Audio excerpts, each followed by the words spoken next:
ಮಕ್ಕಳನ್ನ ಕರೆದೊಯ್ಯುವ ವಾಹನಗಳು ಹಾಗೂ ಚಾಲಕರ ಪರಿಶೀಲನೆಗಾಗಿ ಬೆಂಗಳೂರು ಗ್ರಾಮಾಂತರದ ದೇವನಹಳ್ಳಿಯಲ್ಲಿ ಸಂಚಾರಿ ಪೊಲೀಸ್ ಇಲಾಖೆ ಹಾಗೂ ಆರ್ಟಿಒ ಅಧಿಕಾರಿಗಳ ತಂಡ ಜಂಟಿಯಾಗಿ ಕಾರ್ಯಾಚರಣೆ ನಡೆಸಿತು.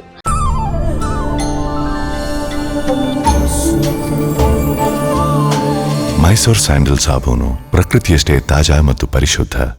ಪಟ್ಟಣದ ಹೊಸ ಬಸ್ ನಿಲ್ದಾಣದ ಬಳಿ ನಡೆದ ಈ ತಪಾಸಣೆಯಲ್ಲಿ ಅಧಿಕಾರಿಗಳು ಶಾಲಾ ವಾಹನಗಳ ದಾಖಲೆ ಪತ್ರಗಳು, ಡ್ರಿಂಕ್ ಅಂಡ್ ಡ್ರೈವ್ ಪರೀಕ್ಷೆ, ಚಾಲಕರ ಪರವಾನಗಿ, ಪ್ರಥಮ ಚಿಕಿತ್ಸೆ ಕಿಟ್, ಬೆಂಕಿ ನಂದಿಸುವ ಉಪಕರಣಗಳ ಹೊಂದಾಣಿಕೆ ಹಾಗೂ ನಿಗದಿತ ಸೀಟುಗಳಲ್ಲಿ ಮಕ್ಕಳ ಪ್ರಯಾಣದ ನಿಯಮ ಪಾಲನೆಯ ಕುರಿತು ವಿಸ್ತೃತ ಪರಿಶೀಲನೆ ನಡೆಸಿದರು.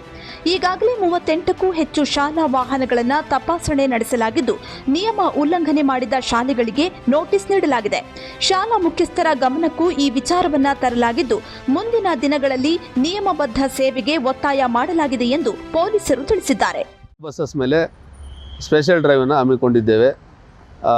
ಜೊತೆಗೆ ಆರ್ಟಿಒ ಆಫೀಸರ್ ಮತ್ತು ಸಿಬ್ಬಂದಿಯೊಂದಿಗೆ ಈ ಸ್ಪೆಷಲ್ ಡ್ರೈವ್ ಅನ್ನು ನಡೆಸ್ತಾ ಇದ್ದೇವೆ.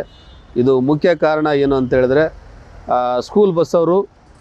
ಸ್ಕೂಲ್ ಬಸ್ಸಲ್ಲಿ ಮಿತಿಗಿಂತ ಹೆಚ್ಚಾಗಿ ಮಕ್ಕಳನ್ನು ಕೂರಿಸೋದು, ಯೂನಿಫಾರ್ಮ್ ಇಲ್ಲದೆ ಬಸ್ಸನ್ನು ಓಡಿಸೋದು, ಸೀಟ್ ಬೆಲ್ಟ್ ಇಲ್ಲದೆ ಓಡಿಸೋದು, ಆಮೇಲೆ ಬಸ್ಸಿಗೆ ಕೆಲವೊಂದು ಡಾಕ್ಯುಮೆಂಟು ಇಲ್ಲ, ಡ್ರೈವರ್ಗೆ ಲೈಸೆನ್ಸ್ ಇರಲ್ಲ, driving licence, without seat belt, insurance, ಆಮೇಲೆ ಮುಖ್ಯವಾಗಿ ಕುಡಿದು ಗಾಡಿ ಓಡಿಸ್ತಾರಂತ ಅನುಮಾನ ಇದೆ.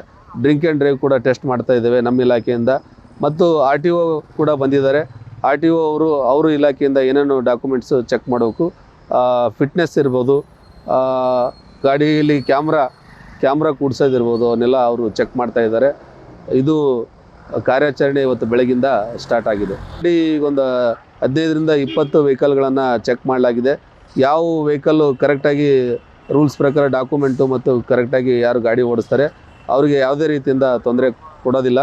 ನಾವು SOP ಪ್ರಕಾರ ಬಾಡಿ ಓರ್ನ್ ಕ್ಯಾಮ್ರಾ ಆನ್ ಮಾಡಿಕೊಂಡು ಕಾರ್ಯಾಚರಣೆಯನ್ನು ನಡೆಸ್ತಾ ಇದ್ದೇವೆ.